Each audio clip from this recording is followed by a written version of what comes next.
మన తెలుగు మిత్రులకు, ఆయన తెలుగు వాళ్ళందరికీ నమస్కారం. మాకు మ్యూచువల్ ఫండ్స్ లో ఇన్వెస్ట్ చేయాలని ఉంది. కానీ రిస్క్ తీసుకోవడం మా వల్ల కాదు. రిటర్న్స్ కాస్త తక్కువగా వచ్చినా పర్లేదు. కానీ మేము ఇన్వెస్ట్ చేసిన మనీ మా క్యాపిటల్ లాస్ అవ్వకుండా ఉంటే చాలు అనుకునే వాళ్ళకి ఈ డెప్ట్ మ్యూచువల్ ఫండ్స్ ద బెస్ట్ అని చెప్పుకోవచ్చు. అసలు ఇంతకీ ఈ డెప్ట్ మ్యూచువల్ ఫండ్స్ అంటే ఏంటిది? మ్యూచువల్ ఫండ్స్ అంటే మీ అందరికీ తెలుసు. నేను ఇప్పటికే చాలా వీడియోలో చెప్పా. మరి డెప్ట్ అంటే ఏంటిది? డెప్ట్ అంటే అప్పు. అది అప్పు ఇవ్వడం కావచ్చు, అప్పు తీసుకోవడం కావచ్చు. అది ఏదైనా సరే అప్పుని మనం డెప్ట్ అంటాం. డెప్ట్ మ్యూచువల్ ఫండ్స్ అంటే అప్పుకు సంబంధించిన మ్యూచువల్ ఫండ్స్. ఈ డెప్ట్ మ్యూచువల్ ఫండ్స్ ఎలా వర్క్ అవుతాయో ఇప్పుడు మనం తెలుసుకుందాం. ఒకవేళ మనం ఈ డెప్ట్ మ్యూచువల్ ఫండ్స్ లోపల ఇన్వెస్ట్ చేసినట్లయితే ఆ డెప్ట్ ఫండ్స్ ని మేనేజ్ చేసే ఫండ్ మేనేజర్స్ మా డబ్బుల్ని ఫిక్స్డ్ ఇన్కమ్ సెక్యూరిటీస్ లో ఇన్వెస్ట్ చేస్తారు. అసలు ఇంతకీ ఫిక్స్డ్ ఇన్కమ్ సెక్యూరిటీస్ అంటే ఏంటిది ఇప్పుడు తెలుసుకుందాం. ఇది వరకటి రోజుల్లో మన దగ్గర డబ్బులుంటే మనం ఏం చేసేవాళ్ళం? మన ఫ్రెండ్స్ కో బంధువులకో వాటిని అప్పుగా ఇచ్చి వాటి ద్వారా మనం ఇంట్రెస్ట్ ని పొందేవాళ్ళం. కానీ ఈ మధ్య కాలంలో రోజులు ఎలా ఉన్నాయో నాకంటే మీకే బాగా తెలుసు. ఇంట్రెస్ట్ కాదు కదా, మన అసలు డబ్బులు కూడా తిరిగి వచ్చే పరిస్థితి కనబడడం లేదు. పైగా మనుషుల మధ్యలో ఉన్న ప్రేమలు బంధాలు ఈ అప్పు ఇవ్వడం అప్పు తీసుకోవడం వల్ల నాశనం అయిపోతున్నాయి. అందుకే ఎమర్జెన్సీ సిచ్యువేషన్స్ లో తప్ప మరి ఏ ఇతర సిచ్యువేషన్స్ లో మనం ఎవరికి డబ్బులు ఇవ్వడానికి ఇష్టపడడం లేదు. అది ఒక విధంగా మంచిదే. సరే, ఇప్పుడు మన దగ్గర కొన్ని డబ్బులు ఉన్నాయి.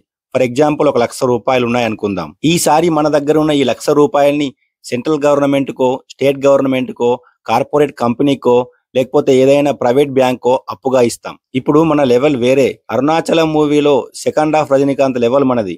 సరే, మనం గొప్పోళ్ళం కాబట్టి సెంట్రల్ గవర్నమెంట్ కే మన దగ్గర ఉన్న ₹1,00,000 అప్పుగా ఇచ్చామనుకుందాం. ఈ సెంట్రల్ గవర్నమెంట్ మన దగ్గర తీసుకున్న ₹1,00,000కి ప్రూఫ్ గా ఒక సెక్యూరిటీని ఇస్తుంది. ఈ సెక్యూరిటీ అంటే ఒక లీగల్ పేపర్ అనుకోండి. ఈ సెక్యూరిటీ మీద మనం అప్పుగా ఇచ్చిన ₹1,00,000 రాసుంటుంది. అందులోనే కూపన్ రేట్ అని రాసుంటుంది. కూపన్ రేట్ అంటే interest rate. For example coupon rate 6% అని రాసుంది అనుకోండి. అంటే మనం ఇచ్చిన ₹1,00,000 మనీకి 6% ఆఫ్ ద ఇంట్రెస్ట్ మనీని మనకు టైం టు టైం మన అకౌంట్ లోకి ఈ సెంట్రల్ గవర్నమెంట్ యాడ్ చేస్తుంది. ఇందులో టెన్యూర్ అని రాసుంటుంది. అంటే ఎంత టైము ఆ సెక్యూరిటీ వాలిడో మనకు ఈ టెన్యూర్ చూపిస్తుంది. ఫర్ ఎగ్జాంపుల్ టెన్యూర్ 5 years అని రాసుంది అనుకోండి ఈ సెక్యూరిటీ మీద. సో దీని అర్థం ఏంటిదంటే 5 years ఆ సెక్యూరిటీ వాలిడ్ గా ఉంటది.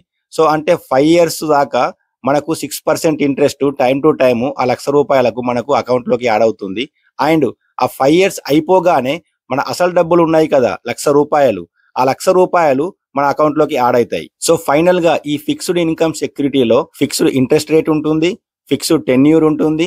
ఆ టెన్యూర్ అయిపోగానే మన ప్రిన్సిపల్ మనీ, మన అసలు డబ్బులు మన అకౌంట్ లోకి వచ్చి యాడ్ అవుతాయి. మనలో చాలా మందికి తెలిసిన ఫిక్స్డ్ ఇన్కమ్ సెక్యూరిటీ ఏంటిదంటే బాండ్స్. మనం బయట బాండ్స్ పేపర్ అంటాం కదా, అవే. సో ఈ ఫిక్స్డ్ ఇన్కమ్ సెక్యూరిటీస్ లో చాలా టైప్స్ ఉన్నాయి. వాటి గురించి సింపుల్ గా తెలుసుకుందాం. First, government bonds. వీటినే మనం జీసెక్స్ అని కూడా అంటాం. వీటిని సెంట్రల్ గవర్నమెంట్ ఇష్యూ చేస్తుంది. అంటే మన దగ్గర నుంచి డబ్బుల్ని అప్పుగా తీసుకొని ఆ అప్పుకి బదులుగా ఈ గవర్నమెంట్ బాండ్స్ ని ఈ జీసెక్స్ ని మనకు ఇష్యూ చేస్తుంది. వీటి లోపల ఇంట్రెస్ట్ కాస్త తక్కువగా ఉంటుంది. వీటి యొక్క టెన్యూర్ 1 year నుంచి వెళ్ళి 10, 20, 30, 40 years దాకా కూడా ఉంటుంది. Second, treasury bills, T bills. వీటినే షార్ట్ టర్మ్ గవర్నమెంట్ లోన్స్ అని కూడా అంటారు. వీటిని కూడా సెంట్రల్ గవర్నమెంటే ఇష్యూ చేస్తుంది. కానీ వీటి లోపల ఫిక్స్డ్ ఇంట్రెస్ట్ రేట్ ఉండదు. వీటిని మనకు డిస్కౌంట్ లో ఇష్యూ చేస్తుంది. ఫర్ ఎగ్జాంపుల్ ఒక 1 year టెన్యూర్ ఉన్న ఒక ₹1,00,000 టీ బిల్ ఉందనుకోండి, దాన్ని మనకు ₹90,000కే ఇష్యూ చేస్తుంది. సో ఆ ₹90,000 పెట్టి ఆ టీ బిల్ మనం కొన్నట్టయితే ఆ టెన్యూర్ 1 year అయిపోగానే ఆ టీ బిల్ యొక్క వాల్యూ ₹1,00,000 మన అకౌంట్ లోకి వచ్చి యాడ్ అవుతాయి. సో మనం డిస్కౌంట్ లో కొన్న ఆ ₹10,000 మనకు ఆ టీ బిల్ లో వచ్చిన ఇంట్రెస్ట్ అని అనుకోవాలి. ఈ టీ బిల్స్ యొక్క టెన్యూరు 3 months, 6 months, 1 year గా ఉంటుంది. Third, SDL, state development loans. వీటిని స్టేట్ గవర్నమెంట్స్ ఇష్యూ చేస్తాయి.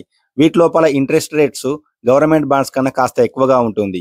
వీటి యొక్క టెన్యూర్ 5 years నుంచి 10 years వరకు ఉంటుంది. ఫోర్త్, సిడీస్ అంటే సర్టిఫికేట్ ఆఫ్ డిపాజిట్స్. వీటిని బ్యాంక్స్ ఇష్యూ చేస్తాయి. ఇవి కూడా ఎఫ్డి లాగే, అంటే ఫిక్స్డ్ డిపాజిట్ లాగే. కానీ ఈ సిడీస్ ని మనం మార్కెట్ లో ట్రేడ్ చేసుకోవచ్చు. ఆ ఎఫ్డీని మనం ట్రేడ్ చేసుకోరాదు. వీటి లోపల కూడా ఇంట్రెస్ట్ చాలా తక్కువగా ఉంటుంది. వీటి యొక్క టెన్యూర్ 7 days నుంచి 1 year దాకా ఉంటుంది. ఇప్పటిదాకా చెప్పిన ఈ 4 fixed income securities almost risk free అని చెప్పుకోవచ్చు. ఎందుకంటే central government, state governments, banks default అయ్యే ఛాన్సెస్ చాలా తక్కువ.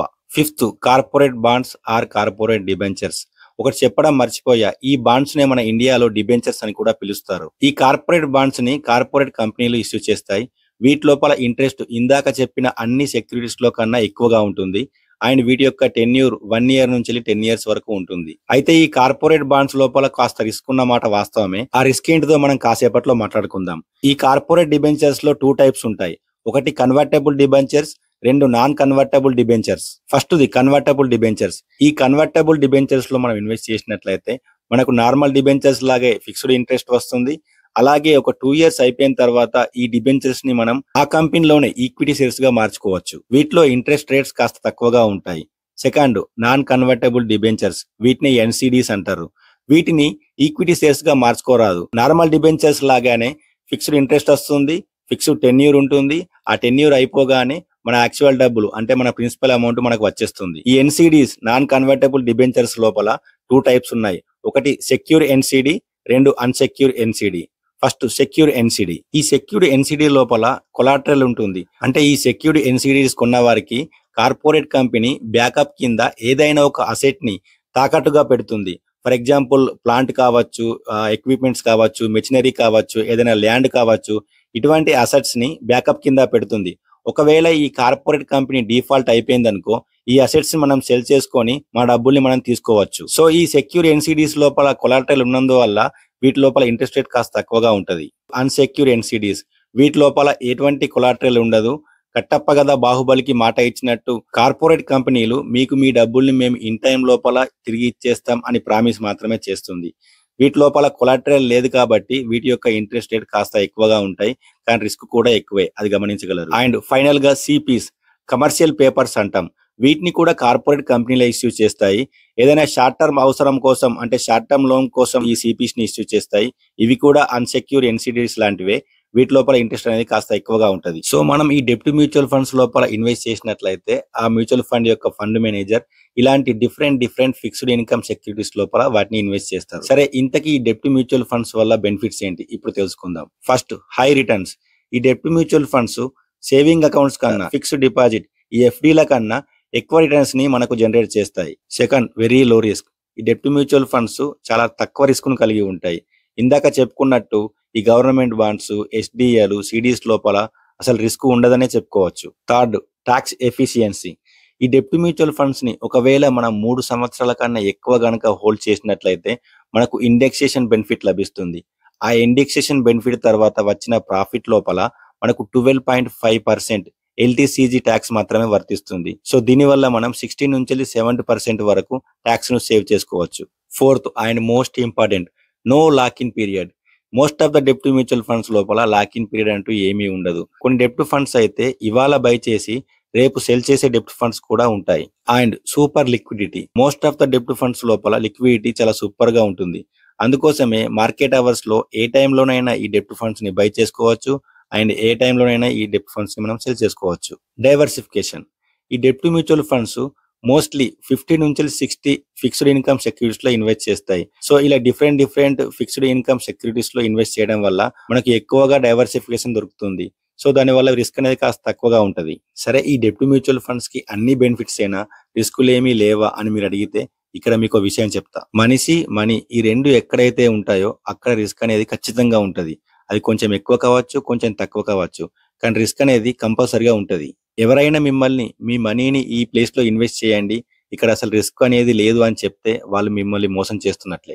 ఈ మనిషిని మనం నమ్మొచ్చు, ఈ మనిషి వల్ల మనకు రిస్క్ అనేది లేదు అని ఎవరైనా మీరు నమ్మితే మిమ్మల్ని మీరు మోసం చేసుకున్నట్లే. నేను చెప్పిన ఈ విషయం లోపల వాస్తవం ఉందని మీకు అనిపిస్తే మీ మాటల ద్వారా ఈ విషయాన్ని మీ ఫ్రెండ్స్ తో చెప్పండి. ఈ డెప్ట్ మ్యూచువల్ ఫండ్స్ లో ఉన్న first and major risk interest rate risk. ఈ ఆర్బీఐ ఇంట్రెస్ట్ రేట్ ను పెంచిందనుకో, ఈ డెప్ట్ మ్యూచువల్ ఫండ్స్ ఇన్వెస్ట్ చేసే సెక్యూరిటీస్, ఇందాక చెప్పాను కదా, ఆ సెక్యూరిటీస్ యొక్క వాల్యూ అనేది పడిపోతుంది.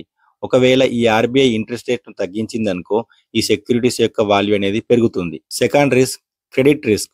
ఈ కార్పొరేట్ కంపెనీలు ఇష్యూ చేసే బాండ్స్, ఆ డిబెంచర్స్ ఉంటాయి కదా, ఆ డిబెంచర్స్ లో మనం ఇన్వెస్ట్ చేసినట్లయితే ఒకవేళ ఏదైనా కొన్ని కారణాల వల్ల ఆ కంపెనీ లాస్ అయిపోయి డిఫాల్ట్ అయిపోయింది అనుకో, మనం ఇన్వెస్ట్ చేసిన డిబెంచర్స్ అనేటివి జీరో అయిపోతాయి. సో ఈ వీడియోలో ఇప్పటిదాకా షేర్ చేసిన ఇన్ఫర్మేషన్ మీకు నచ్చినట్టయితే మన లామావెల్ తెలుగు ఛానల్ ని లైక్ చేసి సబ్స్క్రైబ్ చేసుకోండి. నెక్స్ట్ వీడియో లోపల డెప్ట్ మ్యూచువల్ ఫండ్స్ లో ఉన్న డిఫరెంట్ టైప్స్ ఆఫ్ కేటగిరీస్ గురించి మాట్లాడుకుందాం. అప్పటిదాకా జై భారత్, జై హింద్.